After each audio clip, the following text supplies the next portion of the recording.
வணக்கம். இன்றைக்கி இந்த வீடியோவில் டயாக் கேரக்டரிஸ்டிக்ஸ் அதோட ஃபார்வர்ட் பயாஸும் டயாக் கேரக்டரிஸ்டிக்ஸோட ரிவர்ஸ் பயாஸும் கனெக்ஷன் பண்ணிவிட்டு அதை பார்த்தோம் அப்படின்னா ரீடிங் எடுத்து டேப்லெட் பண்ணுவோம். அதுக்கப்புறம் இதோட கிராஃப் பார்த்தோம் அப்படின்னா எப்படி இருக்குங்கிறத பார்க்கலாம். ஸோ இந்த டயாக் கேரக்டரிஸ்டிக்ஸ் ஃபார்வர்ட் பயாஸ் செய்கிறதுக்கு என்னென்ன காம்பனன்ட்ஸ் தேவைங்கன்னு பார்த்தோம் அப்படின்னா ஒரு ப்ரெட் போர்டு, அதுக்கப்புறம் ஒரு ஆர்பிஎஸ் 0 to 60 வோல்ட் ஆர்பிஎஸ் ஒன்று, அதுக்கப்புறம் resistance 3.3 kilo ohm resistance 3.3 kilo ohm resistance இருக்குது நமக்கு. அதுக்கப்புறம் டயாக்கு, சரிங்களா, அதாவது DB3 டயாக் ஒன்று, அதுக்கப்புறம் ஒரு அம்மீட்டர் 0 to 10 அம்மீட்டர் ஒன்று, 0 to 50 வோல்ட் மீட்ரு இருக்குது. ஸோ அதுக்கு பதில் நம்ம என்ன பண்ணியிருக்கோம் அப்படின்னா மல்டிமீட்டர் எடுத்திருக்கோம். இப்போ ஃபார்வர்ட் பயாஸ்க்கு பார்த்தோம் அப்படின்னா கனெக்ட் பண்ண போகிறோம். ஃபஸ்ட்டு ஆர்பிஎஸோட ப்ளஸ்ஸு அதை எடுத்து நம்ம ஏதோ ஒரு இடத்துல ஃபிக்ஸ் பண்ணிக்கலாம். ஃபிக்ஸ் பண்ணியாச்சு. அதுக்கப்புறம் அந்த ஆர்பிஎஸோட ப்ளஸில் இருந்து ரெசிஸ்டன்ஸ் 3.3 கிலோ ஓமோட ஒரு எண்டை நம்ம அதில் கனெக்ட் பண்ணணும். ஸோ அதுக்கு நேராக நான் கனெக்ட் பண்ணுறேன். 3.3 கிலோ ஓமோட மறு எண்டை பார்த்திங்கன்னா வேறு ஒரு இடத்துல நம்ம ஃபிக்ஸ் பண்ணிக்கலாம். ஃபிக்ஸ் பண்ணியாச்சு. இப்போ அந்த 3.3 கிலோ ஓமோட மறு எண்டை பார்த்தோம் அப்படின்னா அம்மீட்டரோட ப்ளஸுக்கும் வோல்ட்மீட்டரோட ப்ளஸுக்கும் கனெக்ட் பண்ணணும். ஸோ அம்மீட்டரோட ப்ளஸ் நான் எடுத்து அந்த இதில் கனெக்ட் பண்ணுறேன். கனெக்ட் பண்ணியாச்சு. அதுக்கு அடுத்தது அம்மீட்டரோட மைனஸ் எடுத்து டயாகோட ஒரு எண்டில் கொடுக்கணும், அதாவது MT2வில் கொடுக்கணும். ஸோ இப்போ மைனஸ் ஒரு இடத்துல ஃபிக்ஸ் பண்ணியாச்சு. இப்போ டயாக்கோட MT2 டெர்மினலில் கொடுக்கணும். டயாக்கு 2 டெர்மினல் MT1 MT2. ஸோ ஏதோ ஒரு டெர்மினல் MT1 ஆகும், இன்னொரு டெர்மினல் பார்த்தோம் அப்படின்னா MT2 ஆகும் நம்ம எடுத்துக்கலாம். இப்போ பாருங்கள், ஒரு டெர்மினல் இப்போ நான் கனெக்ட் பண்ணுற டெர்மினல் MT2ன்னு எடுத்துக்கிறேன். இன்னொரு டெர்மில் பார்த்திங்கன்னா வேறு ஒரு இடத்துல ஃபிக்ஸ் பண்ணியாச்சு. இப்போ அந்த MT1 பார்த்திங்கன்னா ஆர்பிஎஸோட மைனஸில் கனெக்ட் பண்ணணும். இப்போ ஆர்பிஎஸோட மைனஸ் எடுத்து MT1ல் நான் கனெக்ட் பண்ணிட்டேன். கனெக்ட் ஆயிடுச்சு. ஸோ இப்போ ரிமைனிங் என்ன இருக்கும் அப்படின்னு பார்த்தோம் அப்படின்னா வோல்ட் மீட்டர். இங்கே வோல்ட் மீட்டரில் பார்த்திங்கன்னா நான் மல்டிமீட்டர் எடுத்திருக்கேன். மல்டிமீட்டரை டிசி வோல்ட் மீட்டரில் வச்சுக்கிறேன். 0 to அதாவது 200 வோல்டேஜில் வச்சுருக்கேன் டிசியில்.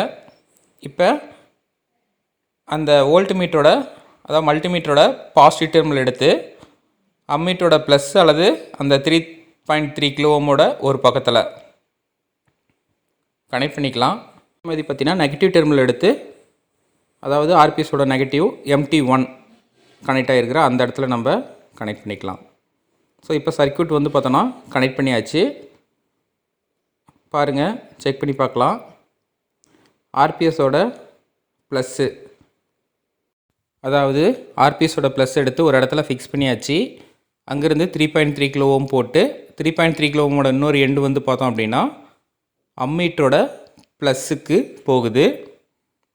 அம்மீட்டரோட ப்ளஸுக்கு போகுது. அதேமாதிரி அம்மீட்டரோட மைனஸ் எடுத்து ஒரு இடத்துல ஃபிக்ஸ் பண்ணியிருக்கோம்.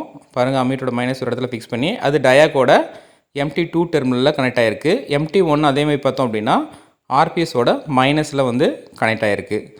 இப்போ மல்டிமீட்டரோட ப்ளஸ் பார்த்தோம் அப்படின்னா அம்மீட்டரோட ப்ளஸில் கனெக்ட் ஆகிருக்கு. அதுக்கப்புறம் மல்டிமீட்டரோட மைனஸ் பார்த்தோம் அப்படின்னா ஆர்பிஎஸோட மைனஸில் கனெக்ட் ஆகிருக்கு. சர்க்யூட் அவ்வளோதான், கனெக்ஷன் பண்ணி முடிச்சாச்சு. இப்போ நம்ம ரீடிங் எடுக்கலாம். இப்போ ஆர்பிஎஸ்ஸை ஆன் பண்ணுறேன். ஆன் பண்ணியாச்சு. இப்போ ஆர்பிஎஸில் வோல்டேஜ் கொஞ்சம் கொஞ்சமாக நம்ம இன்க்ரீஸ் பண்ணலாம். இன்க்ரீஸ் பண்ணிவிட்டு கரஸ்பாண்டிங் கரண்ட் என்ன இருக்குது அப்படிங்கிறத நோட் பண்ணலாம். பாருங்கள், வோல்டேஜ் கொஞ்சம் கொஞ்சமாக இன்க்ரீஸ் ஆகுது. 8, 9, 20, 24 அப் டு 28 வரல இன்க்ரீஸ் பண்ணியிருக்கோம். கரண்டோட மதிப்பு இன்க்ரீஸ் ஆகவே இல்லை, ஜீரோலேயே தான் இருக்குது. அப்போ ரீடிங் பார்த்திங்கன்னா நோட் பண்ணலாம். அதாவது 25 போட்டுக்கலாம். 25க்கும் கரண்டோட மதிப்பு 0 தான் இருக்கிற மாதிரியும், 28க்கு பார்த்திங்கன்னா கரண்டோட மதிப்பு 0வாக இருக்கிற மாதிரி நோட் பண்ணிட்டோம். அடுத்து மறுபடியும் ஒவ்வொரு வோல்டேஜாக இன்க்ரீஸ் பண்ணலாம். 28.3, 28.29, 29க்கு பார்த்திங்கன்னா கரண்டோட மதிப்பு 0வாக தான் இருக்குது. 29க்கும் கரண்டோட மதிப்பு 0 தான். ஃபர்தராக நம்ம இன்க்ரீஸ் பண்ணலாம். 29, 29.8, 29, 30க்கும் பார்த்திங்கன்னா கரண்டோட மதிப்பு 0வாக தான் இருக்குது. கரண்டோட மதிப்பு 0 தான் இருக்குது. டயாக் இன்னும் ஆன் ஆகலை. 31, 31க்கும் பார்த்திங்கன்னா கரண்டோட மதிப்பு ஜீரோவாக தான் இருக்குது. பாருங்கள் 31க்கும் கரண்டோட மதிப்பு 0 தான். 31க்கு 0வாக தான் இருக்குது. நோட் பண்ணியாச்சு. ஸோ மறுபடியும் ஃபர்தராக கொஞ்சம் கொஞ்சமாக இன்க்ரீஸ் பண்ணுவோம். ஒவ்வொரு பாயிண்ட்டை இன்க்ரீஸ் பண்ணலாம். கரண்ட் இன்க்ரீஸ் ஆகுதுன்னு பார்க்கலாம். 31.8 31.8க்கு கரண்டோட மதிப்பு 0வாக இருந்தது. 31.8 விட அதிகமாகிறப்ப கரண்டோட மதிப்பு இன்க்ரீஸ் ஆயிடுச்சு, வோல்டேஜ் மதிப்பு குறைஞ்சிருச்சு. இப்போ டயாக் வந்து பார்த்திங்கன்னா ஆஃப் ஸ்டேட்லேருந்து ஆன் ஸ்டேட்டுக்கு போயிடுச்சு. இப்போ வோல்டேஜ் வந்து டவுன் ஆயிடுச்சு, 20.4க்கு வந்துடுச்சு. கரண்டோட மதிப்பு 3.2 3.4 3.6ல் இருக்குது. இப்போ கரண்டோட மதிப்பு 3.6ல் இருக்குது. டயாக் ஆன் ஆகவும் கரண்டோட மதிப்பு அதிகமாகிடுச்சு, வோல்டேஜோட மதிப்பு குறைஞ்சிருச்சு. ஸோ இப்போ நான் ஆர்பிஎஸில் மறுபடியும் வோல்டேஜ் ரைஸ் பண்ணுறப்ப அந்த டயாக்கோட வோல்டேஜ் குறைஞ்சிக்கிட்டே வருது. 20.2க்கு வந்து பார்த்தோம் அப்படின்னா கரண்டோட மதிப்பு 4ஆக இருக்குது, 4 மில்லியாம்ஸாக இருக்குது. ஃபர்தராக நான் இன்க்ரீஸ் பண்ணுறேன் ஆர்பிஎஸோட வோல்டேஜ். கரண்ட் வந்து இன்க்ரீஸ் ஆகுது, வோல்டேஜ் வந்து பார்த்திங்கன்னா பாயிண்ட் பை பாயிண்ட்டாக வந்து என்ன ஆகுது அப்படின்னா கம்மியாகுது. அப்போ 20 வோல்டேஜுக்கு வந்து பார்த்தோம் அப்படின்னா கரண்டோட மதிப்பு 4.6 கிடைக்குது. ஃபர்தராக மறுபடியும் வோல்டேஜை நான் ரைஸ் பண்ணுறேன். ஆர்பிஎஸோட வோல்டேஜ் 19.5 வச்சு பார்க்கலாம். 19.7க்கு வந்து பார்த்திங்கன்னா 6 மில்லியாம்ஸ் கிடைக்குது. அப்போ 19.7க்கு 6 மில்லியாம்ஸ் நோட் பண்ணிக்கலாம். ஸோ ஃபர்தராக மட்டும் நான் இன்க்ரீஸ் பண்ணலாம். ஆர்பிஎஸோட வோல்டேஜ் 19.5 வச்சுருக்கோம். ஸோ இப்போ கரண்டோட மதிப்பு 7. 19.5க்கு வந்து பார்த்தோம் அப்படின்னா 7 மில்லியாம்ஸ் கிடைக்குது. ஸோ இது வந்து பார்த்திங்கன்னா ஃபார்வர்ட் கேரக்டரிஸ்டிக்ஸு. ஒரு குறிப்பிட்ட வோல்டேஜ் வரலும் டயாக் வந்து ஆஃபில் தான் இருக்கும். அதாவது பிரேக் கவர் வோல்டேஜ் வரலும் டயாக் வந்து ஆஃபில் தான் இருக்கும். ஸோ பிரேக் கவர் வோல்டேஜோட அதிகமாகிறப்ப டயாக் ஆன் ஆயிடுது. அப்போ வோல்டேஜ் டவுன் ஆயிரும், கரண்டோட மதிப்பு என்ன ஆகுது அப்படின்னா கொஞ்சம் கொஞ்சமாக அதிகரிக்குது. ஸோ இது வந்து பார்த்தோம் அப்படின்னா ஃபார்வர்ட் பயாஸ் கேரக்டரிஸ்டிக்ஸு. அடுத்து நம்ம ரிவர்ஸ் பயாஸ் கேரக்டரிஸ்டிக்ஸு செஞ்சு பார்க்கலாம். ஸோ ரிவர்ஸ் பயாஸ் கேரக்டரிஸ்டிக்ஸ் செய்கிறதுக்கு முதல்ல ஆர்பிஎஸோட வோல்டேஜ் எல்லாத்தையும் நம்ம டவுன் பண்ணிவிட்டு டயாக்கோட டெர்மினல்ஸை வந்து பார்த்திங்கன்னா இப்போ நம்ம மாற்றணும். அதாவது MT1 வந்து பார்த்தோம் அப்படின்னா இப்போ பாசிட்டிவ்லேயும் MT2 வந்து பார்த்தோம் அப்படின்னா நெகட்டிவ்லேயும் கனெக்ட் ஆகணும். அதாவது 2 டெர்மினல் கனெக்ட் பண்ணியிருந்தோம். அதாவது MT2 பாசிட்டிவில் இருந்தது. இப்போ நான் அதை எடுத்துகிட்டு இப்போ MT1 வந்து பார்த்தோம் அப்படின்னா பாசிட்டிவில் கனெக்ட் பண்ணிட்டேன். MT1 வந்து பார்த்திங்கன்னா பாசிட்டிவில் இருக்குது. MT2 வந்து பார்த்திங்கன்னா நெகட்டிவில் கனெக்ட் ஆகிற மாதிரி கனெக்ட் பண்ணியாச்சு. ப்ரீவியஸில் ஃபார்வர்ட் பயாஸ் கனெக்ஷனில் வந்து பார்த்திங்கன்னா MT2 வந்து பாசிட்டிவ்லையும் MT1 வந்து பார்த்திங்கன்னா நெகட்டிவ்ல இருக்குது. இது ரிவர்ஸ் பயாஸில் வந்து பார்த்திங்கன்னா ஜஸ்ட் ஆப்போசிட்டில் கனெக்ட் பண்ணணும். நம்ம எடுத்துகிட்டு என்ன பண்ணிட்டேன் அப்படின்னா ரிவர்ஸில் கனெக்ட் பண்ணியாச்சு. இப்போ நான் ஆர்பிஎஸ் ஆன் பண்ணிட்டேன். இதுலேயும் வந்து பார்த்தோம் அப்படின்னா வோல்டேஜ் கொஞ்சம் கொஞ்சமாக நம்ம இன்க்ரீஸ் பண்ணுவோம். இன்க்ரீஸ் பண்ணிட்டு கரண்டோட மதிப்பு என்ன பண்ணுவோம் அப்படின்னா நோட் பண்ணுவோம். பாருங்கள் 28க்கு கரண்டோட மதிப்பு 0வாக இருக்குது. இப்போ நம்ம நோட் பண்ணலாம். பாருங்கள் 25க்கு 0, 28க்கும் 0, அப் டு 28 வரலும் 0வாக தான் இருந்தது. அப்புறம் 29க்கு போடலாம், 30 இதுக்கெல்லாம் நம்ம பார்த்தீங்கன்னா வேல்யூ போடலாம். 29க்கு என்ன வருதுன்னு செக் பண்ணிவிட்டு நோட் பண்ணலாம். 29 வைக்கிறேன், கொஞ்சம் இன்க்ரீஸ் பண்ணுறேன். ஆர்பிஎஸோட வோல்டேஜ் 29க்கும் 0 தான், நோட் பண்ணிடலாம். 29க்கு 0, 30க்கு 29.2, 29.3, 29.6, 29.8, 30க்கு வந்து பார்த்திங்கன்னா கரண்டோட மதிப்பு 0வாக தான் இருக்குது. டயாக் ஆன் ஆகலை. அப்போ நோட் பண்ணிடலாம். 30க்கு கரண்டோட மதிப்பு 0. அடுத்து 31 வைக்கலாம். ஒவ்வொரு பாயிண்ட்டை நம்ம இன்க்ரீஸ் பண்ணி பார்க்கலாம். இன்க்ரீஸ் ஆகுது. 31க்கும் கரண்டோட மதிப்பு 0வாக தான் இருந்திருக்கு. 31க்கும் 0 நோட் பண்ணிடலாம்.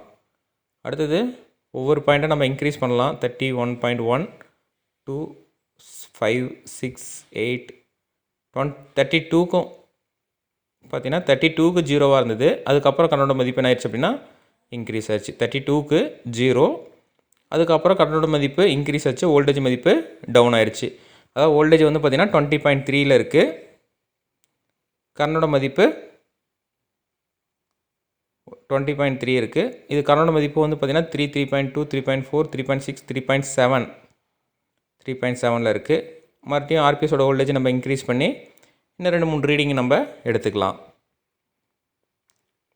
இன்க்ரீஸ் பண்ணுற ஆர்பிஎஸோட வோல்டேஜ். அப்போ டயாக்கோட வோல்டேஜ் டவுன் ஆகுது, கரண்ட் வந்து பார்த்திங்கன்னா இன்க்ரீஸ் ஆகுது. இப்போ 20 வச்சுருக்கேன், 20க்கு வந்து பார்த்திங்கன்னா 4.2 4.4 இருக்குது. அப்போ 20 வோல்டேஜுக்கு 4.4. ஃபர்தராக நம்ம ஆர்பிஎஸோட வோல்டேஜ் இன்க்ரீஸ் பண்ணி இன்னும் 2-3 ரீடிங் எடுக்கலாம். 19.8, 19.7, 19.6. ஸோ 19.6க்கு வந்து பார்த்தோம் அப்படின்னா 19.7, 19.7க்கு வந்து பார்த்தோம் அப்படின்னா 6 வருது. அதுக்கப்புறம் மறுபடியும் நம்ம இன்னும் ஒரு ரீடிங் எடுத்துடலாம். 19.5 வச்சு பார்த்துடலாம். 19.5, 19.4, 5, 4 வைக்கலாம். 4ல் கொஞ்சம் ரீடிங் அதிகமாகவே இருக்குது. 19.3க்கு 7 வருது. அப்போ 19.3ன்னு நோட் பண்ணிக்கலாம். 19.3க்கு 7 மில்லியாம்ஸ் வருது. ஸோ 19.3க்கு 7 மில்லியாம்ஸு. ஸோ இந்த ரிவர்ஸ் பயாஸ்லேயும் வந்து பார்த்தோம் அப்படின்னா அப் டு 32 வோல்டேஜ் வரலாம் கரண்டோட மதிப்பு 0வாக தான் இருந்தது. அதுக்கப்புறம் கரண்டோட மதிப்பு என்ன ஆகுது அப்படின்னா இன்க்ரீஸ் ஆகுது. அதே ஃபார்வர்ட் பயாஸில் 31.8 வரலாம் 0வாக இருக்குது. அதுக்கப்புறம் கரண்டோட மதிப்பு இன்க்ரீஸ் ஆகுது. ஸோ அப்போ ஃபார்வர்ட் பயாஸுக்கும் ரிவர்ஸ் பயாஸுக்கும் ரெண்டோட கிராஃபும் பார்க்குறப்ப ரெண்டும் பார்த்திங்கன்னா ஐடென்டிக்கலாக தான் இருக்குது, ஒரே மாதிரியாக தான் இருக்குது. அதாவது 0லேருந்து பிரேக்கர் வோல்டேஜ் வரலாம் கரண்டோட மதிப்பு எப்படி இருக்குது அப்படின்னா 0வாக இருக்குது. அதாவது பார்த்திங்கன்னா அப்போ டயாக் வந்து எப்படி இருக்குது அப்படின்னா ஆஃபில் இருக்குது. ஸோ அதுக்கப்புறம் பிரேக்கர் வோல்டேஜோட நம்ம அதிகப்படுத்துகிறப்ப டயாக் என்ன ஆயிரும் அப்படின்னா ஆன் ஆகும். ஸோ ஆன் ஆகிறப்ப வோல்டேஜ் என்ன ஆயிரும் அப்படின்னா இங்கேருந்து குறைஞ்சிருது. கரண்டோட மதிப்பு என்ன ஆகுது அப்படின்னா 0லேருந்து இன்க்ரீஸ் ஆயிடுது. இது ஃபார்வர்ட் பயாஸில். ரிவர்ஸ் பயாஸ்லேயும் பார்த்தோம் அப்படின்னா அப் டு 0லேருந்து பிரேக்கர் வோல்டேஜ் வரலாம் கரண்டோட மதிப்பு 0வாக தான் இருக்கும், அதாவது ஆஃபில் இருக்குது. ஸோ பிரேக்கர் வோல்டேஜோட அதிகப்படுத்துகிறப்ப டயாக் வந்து என்ன ஆயிடுது அப்படின்னா ஆன் ஆயிடுது. ஸோ ஆன் ஆனதுக்கப்புறம் வோல்டேஜ் டவுன் ஆகி போயிடுது, கரண்டோட மதிப்பு என்ன ஆகுது அப்படின்னா இன்க்ரீஸ் ஆகுது. அப்போ டயாக்கை பொறுத்த வரலும் ஃபார்வர்ட் பயாஸ் ரிவர்ஸ் பயாஸ் ரெண்டு பயாஸ்லையுமே பிரேக்கர் வோல்டேஜோட குறைவாக இருக்கும் பொழுது ஆஃப்லேயும், பிரேக்கர் வோல்டேஜோட அதிகப்படுத்துகிறப்ப ஆனுக்கும் மாறும். இப்போ இதுக்கு நம்ம கிராஃப் போட்டுட்டோம்னா அவ்வளோதான். அதாவது ஃபார்வர்ட் பயாஸில் பிரேக்கர் வோல்டேஜ் என்ன, ரிவர்ஸ் பயாஸில் பிரேக்கர் வோல்டேஜ் என்ன நோட் பண்ணிட்டோம்னா அவ்வளோதான். Okay, thank you.